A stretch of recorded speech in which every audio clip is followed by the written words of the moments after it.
The radio crackle came through at 8:47 hours, cutting through the morning briefing like shrapnel through aluminum. Viper 37 is hit. She's trailing smoke. Jesus Christ, she's going down. Lieutenant Colonel Marcus Reeves felt his coffee mug freeze halfway to his lips as every head in the Tactical Operations Center snapped toward the main display. The satellite feed showed a lone A-10 Thunderbolt II spinning earthward over the Koringal Valley, black smoke pouring from its starboard engine like blood from a severed artery. The pilot's call sign flickered on the screen. DUSTOFF. Major Valentina Dustoff Kowalski, the 43-year-old former medevac pilot who transitioned to close air support just 18 months ago. The same pilot half the squadron called Grandma behind her back, not because of her age, but because she flew her Warthog like she was afraid of breaking it. The same pilot who'd spent 15 years flying unarmed Black Hawks into hot zones, pulling wounded soldiers from the jaws of death, before command decided she was too valuable to lose and stuck her in the most heavily armored aircraft in the inventory. Now that armor was failing her. Dust off, punch out. Eject, eject, eject. The voice belonged to Captain Jake Rodeo Morrison, her wingman, barely 27 and still convinced that courage meant never showing fear. But everyone in the TOC could hear it now, that thin edge of panic creeping into his voice as he watched his flight lead's aircraft shed altitude like a stone thrown from heaven. The A-10 had taken a direct hit from a ZU-23-2 anti-aircraft gun hidden in the tree line, the twin 23 rounds punching through the titanium bathtub that was supposed to protect the pilot, supposed to bring them home. The irony wasn't lost on anyone watching. Valentina Kowalski had saved 341 lives during her tour as a dust-off pilot, and now there was no one to save her. But then something happened that would be dissected in after-action reports, analyzed in military academies, and whispered about in ready rooms for years to come. The dying Warthog stopped spinning. Through the smoke and flame, through what should have been a death spiral, the aircraft leveled out at 800 feet above ground level. The radio clicked once, twice, and then her voice came through, calm as a Minnesota lake in winter. Rodeo, this is Dustoff. Negative on the eject. I've still got one fan turning and 30 mic in the drum. There's a company of Marines down there about to get overrun. In the TOC, Reeves slowly set down his coffee mug, his hand steady now, understanding dawning in his eyes. He'd seen that look before, in the faces of medics who ran toward the screaming instead of away from it. Valentina Kowalski wasn't flying a Warthog anymore. She was flying her last rescue mission. The mountains of eastern Afghanistan had seen their share of desperate battles, but what unfolded in the next 17 minutes would become legend. The Marine unit, call sign Hammer 26, had been pinned down for 3 hours in a narrow valley, taking fire from fortified positions on 3 sides. Their lieutenant, a 24-year-old from Detroit named Anthony Vickers, had already called in danger-close artillery twice, but the enemy positions were too well dug in, their interlocking fields of fire turning every attempt at movement into a casualty collection exercise. 11 Marines were already wounded, 3 critically, and their corpsman was down to his last bag of saline. The quick reaction force was still 40 minutes out. Weather had grounded the Apache, and the only thing standing between Hammer 26 and annihilation was a burning A-10 piloted by a middle-aged woman who'd spent most of her career unarmed and unafraid. Hammer 26, this is Dustoff. Valentina's voice cut through the chaos on the ground frequency. I'm 1 mile out, coming in hot. Mark your pose with orange smoke, danger close on all sides. How copy? Vickers fumbled for his radio, blood from a scalp wound running into his left eye. Dustoff, Hammer 26, good copy on orange smoke, but be advised you're trailing heavy smoke. Recommend you RTB immediately. There was a pause, maybe 2 seconds, maybe 3, but long enough for everyone listening to understand what wasn't being said. Return to base. Save yourself. Live to fight another day. Then came her response, delivered with the kind of matter-of-fact certainty that comes from having made peace with death 1,000 times before. Hammer 26, this is Dustoff. I didn't leave anyone behind when I flew slicks, and I'm not starting now. Orange smoke, 60 seconds. In the TOC, someone pulled up her service record on a secondary screen. The citation scrolled past like a catalog of other people's salvation. Distinguished Flying Cross with Valor, Silver Star, Bronze Star with V device times 4, Air Medal with V device times 16. But it was the small notation at the bottom that caught Reeves' eye. Daughter of Command Sergeant Major Stanley Kowalski, KIA Mogadishu, 1993. She'd been 13 when her father died in Somalia, one of the names lost in the shadow of Black Hawk Down. The psychologists called it survivor transference, the need to save others because you couldn't save the one who mattered most. Valentina called it Tuesday. The first pass came in at 200 feet, so low that Marines could see the rivets on the Warthog's belly, could see the hydraulic fluid streaming from ruptured lines, could see the 30mm GAU-8 Avenger cannon spinning up in its nose mount. The aircraft was dying. Everyone could see that, but dying things could still kill. And when that cannon opened up, it sounded like the world tearing itself apart. 3,900 rounds per minute, each depleted uranium shell the size of a beer bottle, each one capable of punching through a tank's armor. The enemy position on the northern ridge simply ceased to exist. One moment there were muzzle flashes and RPG launches, the next there was only dust and silence, and the echo of that impossible sound rolling through the valley like thunder. But the gun run had cost her. The damaged engine finally gave out completely, black smoke now pouring from both sides of the aircraft as fire found the fuel lines. Any other pilot would have ejected then, counted it a victory, let the Warthog crater into the mountainside with honor. But Valentina Kowalski had spent 15 years learning that honor meant nothing if the wounded were still screaming, if the enemy was still shooting, if there was still work to be done. She banked hard left, using the mountain itself to hide her approach to the eastern positions, flying so close to the rock face that her wingtip kicked up dust clouds.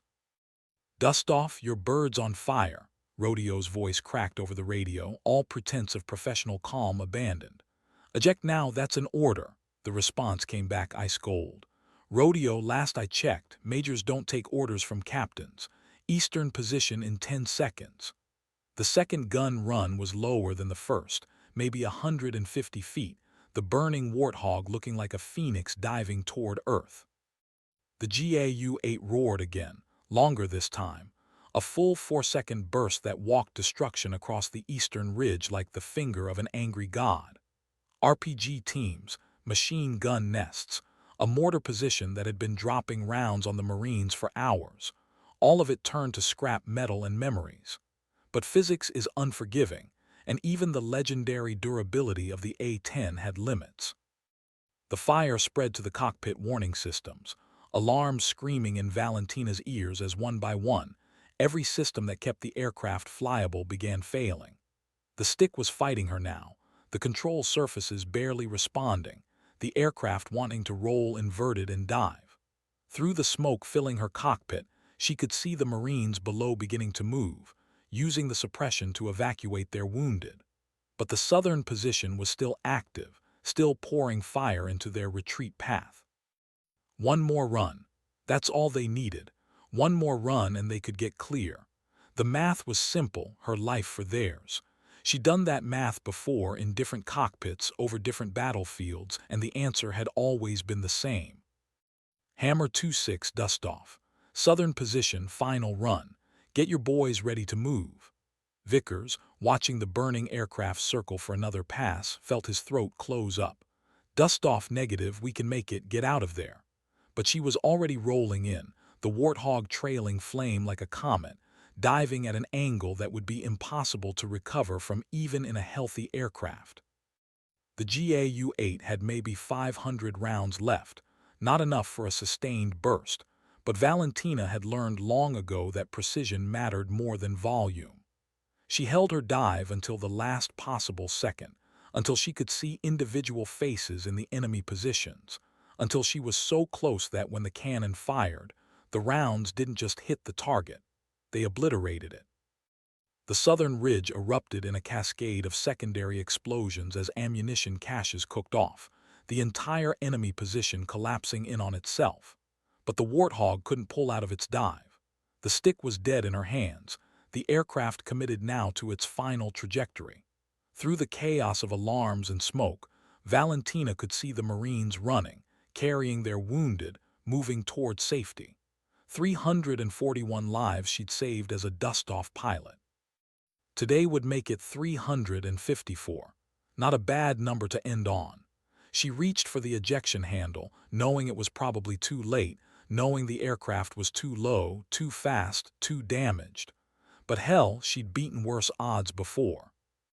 The ejection seat fired at 300 feet altitude, 40 degrees nose down, airspeed somewhere north of 200 knots, parameters so far outside the survival envelope that the Martin Baker Company would later use the incident as a case study in why their seats needed better 0-0 capability. The parachute deployed partially, tangled, streaming behind her like a surrender flag as she plummeted toward the valley floor. The Marines watched in horror as their savior fell, some already running toward the projected impact point, knowing they couldn't possibly reach her in time. But Valentina Kowalski had one more miracle left in her. The tangled parachute caught on a rocky outcropping 70 feet above the valley floor, jerking her to a stop so violent that it separated her left shoulder, cracked 3 ribs, and knocked her unconscious. She hung there, suspended like a broken puppet, blood dripping from a dozen lacerations as the remnants of her aircraft impacted a quarter-mile away in a fireball that could be seen for 20 miles.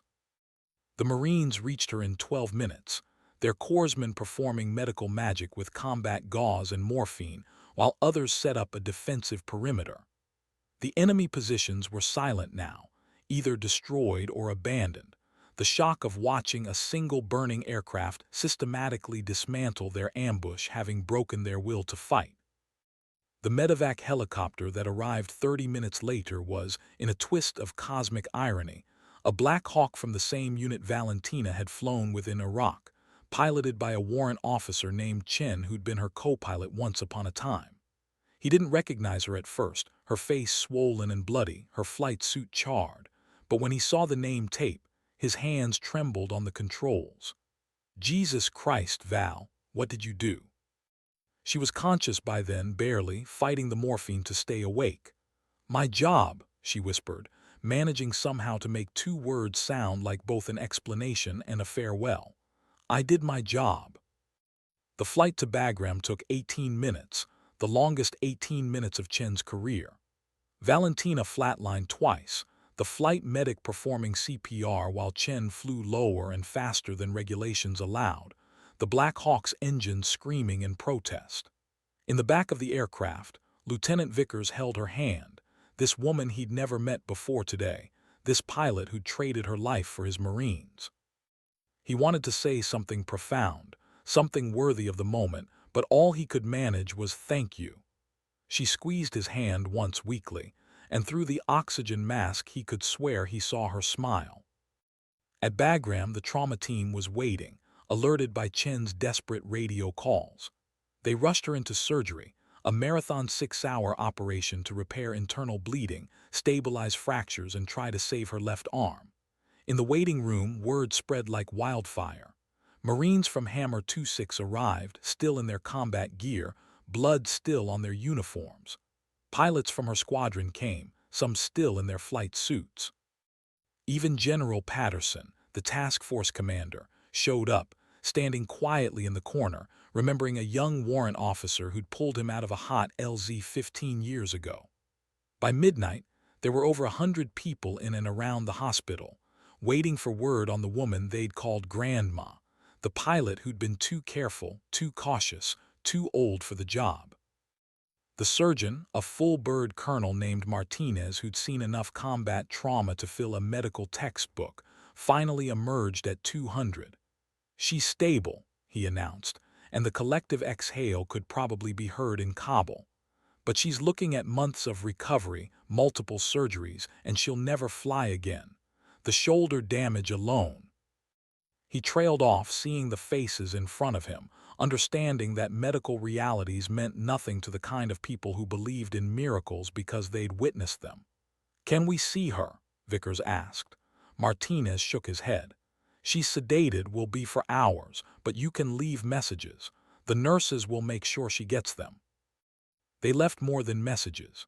They left patches, coins, photographs, letters, insignia, a pile of military memorabilia that grew so large the nurses had to get a second table.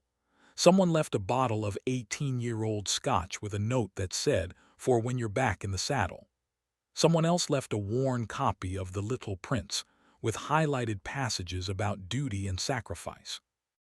But it was the item left by a young Marine private, 19 years old and on his first deployment, that would later become famous. He left his rifle qualification badge, the one that marked him as a basic marksman, the lowest level of proficiency. On the back, he'd scratched with a knife, "You shot better with a broken plane than I do with a rifle. Semper Fi." The investigation into the shootdown revealed what everyone had suspected. The anti-aircraft position had been specifically placed to ambush medical evacuation flights, knowing that the Americans would never leave their wounded behind. The enemy had counted on predictability, on standard operating procedures, on the Americans doing what they always did. They hadn't counted on Valentina Kowalski, who'd spent her entire career learning that sometimes the only way to save lives was to risk everything, to fly into the fire instead of away from it, to become the weapon when all other weapons failed. The GAU-8 cannon from her crashed Warthog was recovered 6 days later, the barrels warped from heat, the feed system jammed with debris. The armorer who examined it said it shouldn't have been able to fire those last rounds, that the damage was too severe, the systems too compromised. But it had fired, all 3,900 rounds per minute of it. 3 weeks after the incident, Valentina woke up in Landstuhl Regional Medical Center in Germany. The first thing she saw was her left arm, still attached, wrapped in so many bandages it looked like a club. The second thing she saw was Rodeo Morrison, asleep in a chair beside her bed, still in his flight suit, drooling slightly. She tried to speak, but her throat was raw from the breathing tube. The movement woke Morrison, who jumped up so fast he knocked over his coffee. "Val, Jesus, you're awake." The doctors said, we thought." He was crying, this young captain who'd called her grandma, who'd thought she flew too carefully. "Did they make it?" she whispered. "The Marines, did they all make it out?" Morrison nodded, unable to speak for a moment. "Every one of them. 13 wounded, but everyone's alive, because of you." She closed her eyes, and for a moment he thought she'd fallen back asleep. Then she said, "My dad would have liked that. He always said the only number that mattered was 0, 0 left behind." Morrison didn't know what to say to that, so he just sat there, holding her good hand while she drifted back to sleep. Later, the nurses would tell him that she'd smiled, the first time they'd seen her do that since she'd arrived. It was, they said, the smile of someone who'd finally balanced an old equation, who'd finally paid a debt that had been weighing on them for 30 years. The Air Force Times ran the story on its front page. Dustoff's last dance, how one pilot redefined close air support. But the story that mattered, the one that would be told in ready rooms and flight lines for generations, wasn't about tactics or heroism or even survival. It was about transformation, about how a woman who'd spent 15 years saving lives without weapons had picked up the biggest gun in the inventory and used it like a scalpel. About how someone they dismissed as too old, too careful, too damaged by her past had shown them what courage really looked like. It looked like a burning airplane diving toward Earth. It looked like precision in the face of death. It looked like 3,900 rounds per minute of pure, protective fury. The medal ceremony was held 6 months later at Davis-Monthan Air Force Base, home of the A-10 training squadron. Valentina stood at attention, her left arm still weak but functional, as the Secretary of the Air Force read the citation for the Air Force Cross. In the audience sat the 13 Marines from Hammer 26, all in their dress blues, all standing at attention despite not being required to. When the secretary finished reading, when the medal was pinned to her uniform, they did something that wasn't in any manual, wasn't part of any protocol. They saluted. 13 Marines saluting an Air Force major, holding it until she returned it with her damaged arm, holding it until the entire audience was on its feet, applauding, some crying, all understanding that they were witnessing something that transcended service rivalries, that transcended rank and regulation, that spoke to something fundamental about why they wore the uniform in the first place.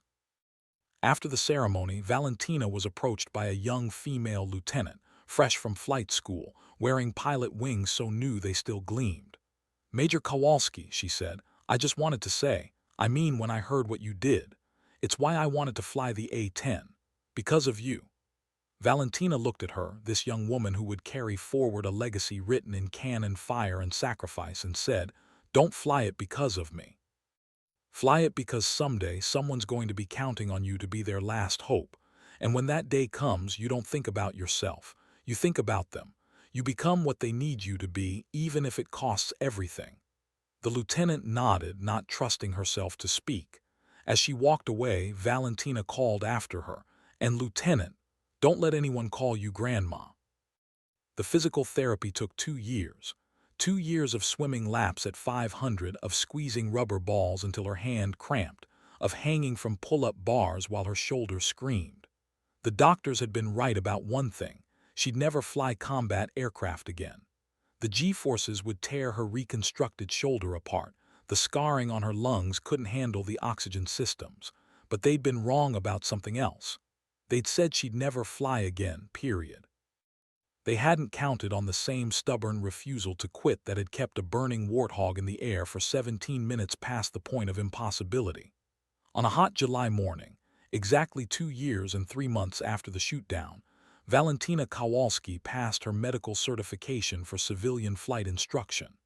The FAA examiner, a former Navy pilot who'd heard the story, signed the certificate and said, "Welcome back to the sky." She opened her flight school in Tucson, 15 minutes from Davis-Monthan, where A-10 students could see her Cessna taking off and landing as they practiced their own patterns.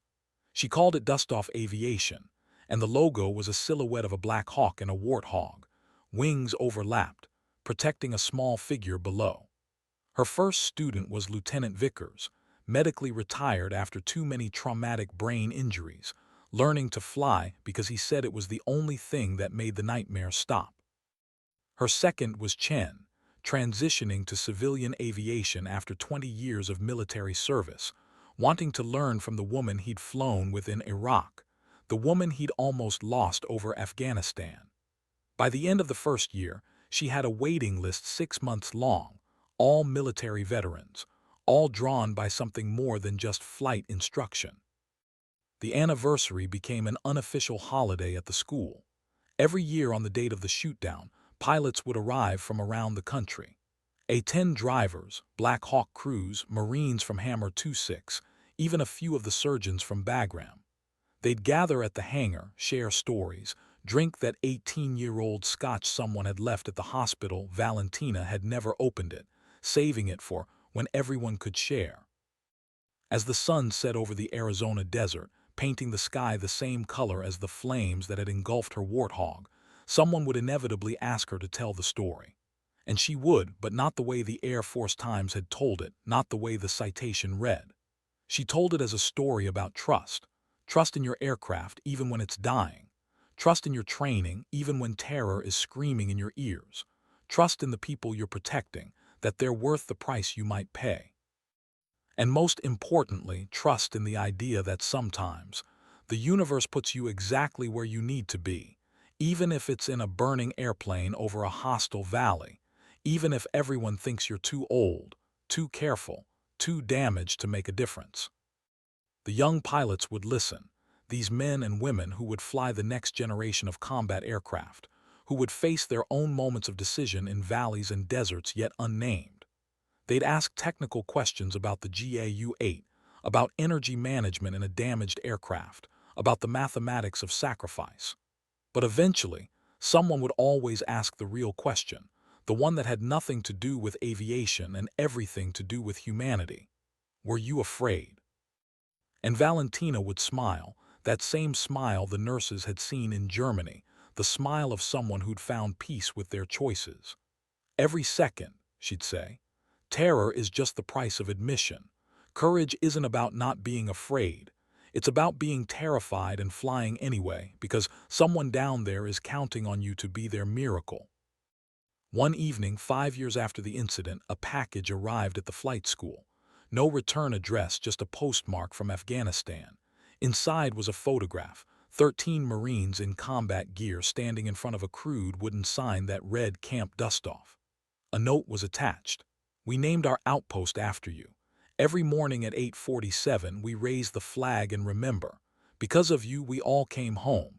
Because of you our children have fathers. Because of you we understand what service means.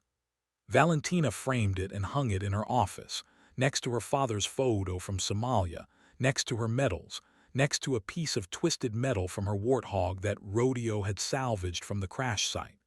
Students would sometimes ask about the display, and she'd tell them it was her reminder wall.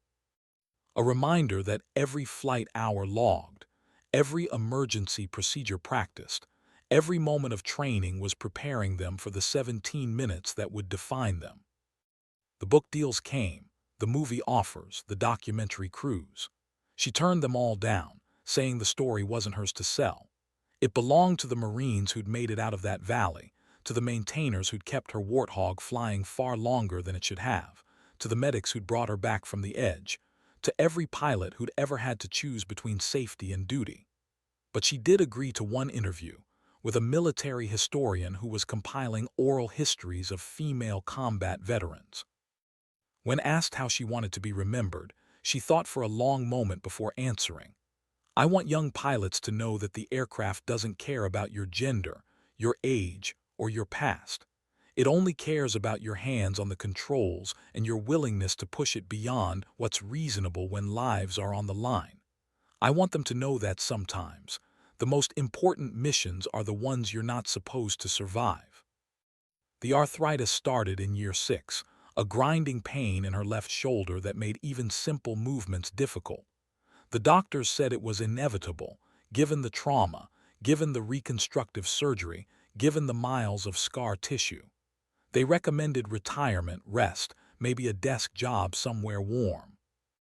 Instead, Valentina modified her teaching, letting her senior instructors handle the more physical demonstrations while she focused on ground school, on simulator training, on the mental aspects of aviation that had nothing to do with physical strength and everything to do with decision-making under pressure. Her students didn't seem to mind. If anything, they paid more attention, knowing that every word came from someone who'd earned the right to speak about courage, about sacrifice, about the terrible mathematics of combat. The call from the Pentagon came on a Tuesday morning, interrupting a lesson on emergency procedures. The Chief of Staff of the Air Force himself, wanting to know if she'd consider returning to active duty in a training capacity. Not to fly, but to develop new doctrine for close air support, to teach the next generation of A-10 pilots what she'd learned in those 17 minutes over Afghanistan.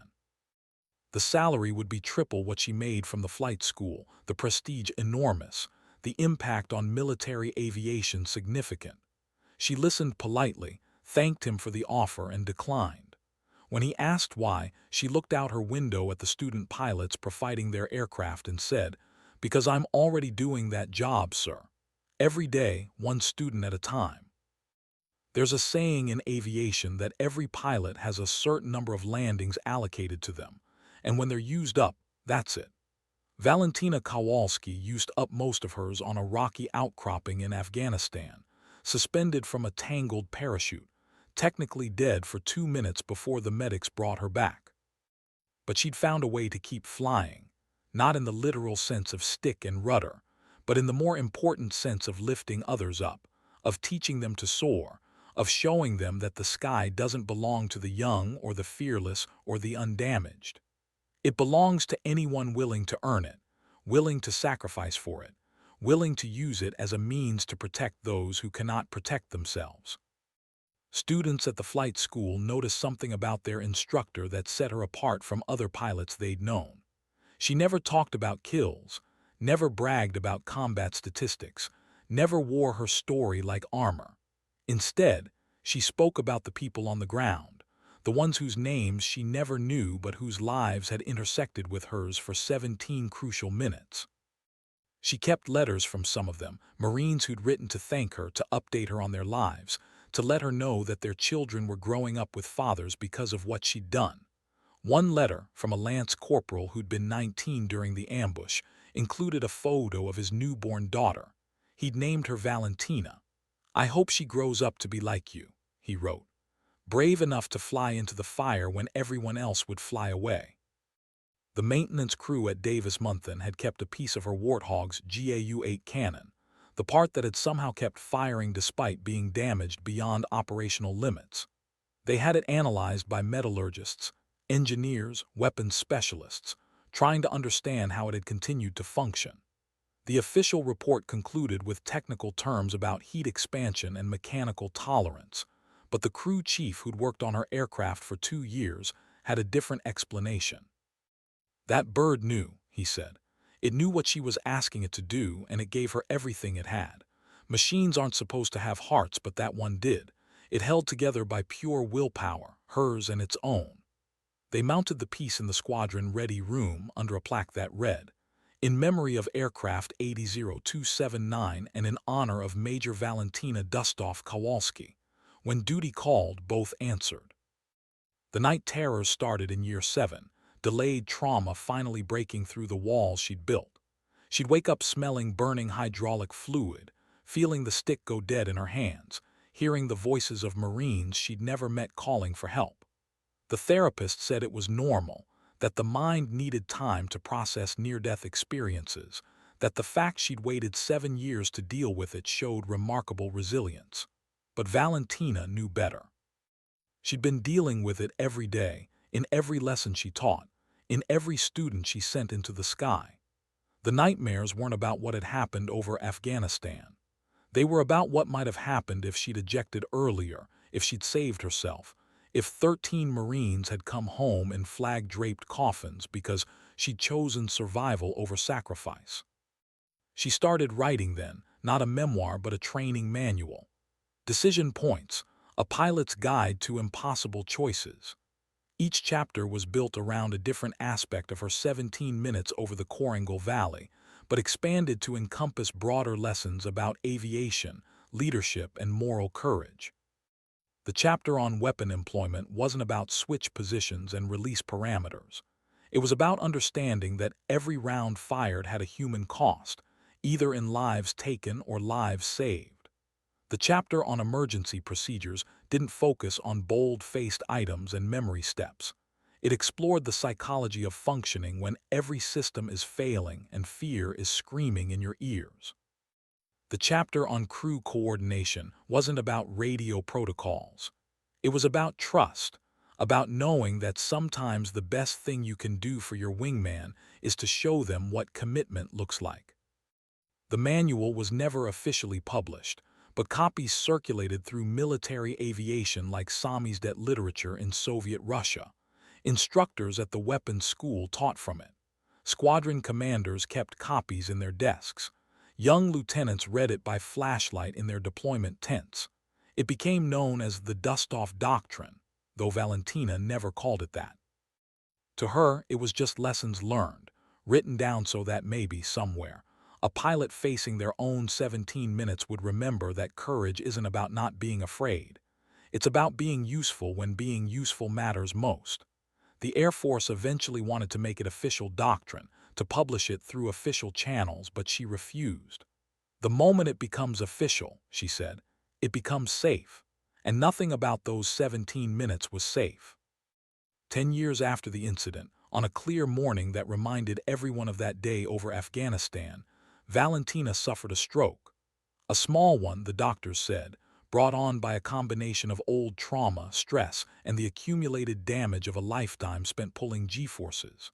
She recovered mostly, but her left side remained weak. her speech slightly slurred when she was tired. The FAA pulled her medical certificate, grounding her permanently this time. She sat in her office that night, looking at her certificates, her medals, the photo from Camp Dustoff, and for the first time since Afghanistan, she cried. Not for herself, but for all the students she wouldn't teach, all the lessons she wouldn't pass on, all the pilots who would have to learn the hard way what she could have shown them. But the aviation community had other plans. Within a week, pilots started showing up at the school, not as students but as volunteers. Airlines pilots on their days off, military aviators on leave, even some of her former students who were now instructors themselves. They came to teach in her place, but more importantly, they came to learn from her. She couldn't fly, but she could sit in the briefing room, could review flight plans, could share the thousand small wisdoms that made the difference between a pilot and an aviator. The school evolved from a flight training center into something more like a monastery of aviation, a place where the deepest mysteries of flight were explored, where the intersection of human will and mechanical possibility was mapped and remapped.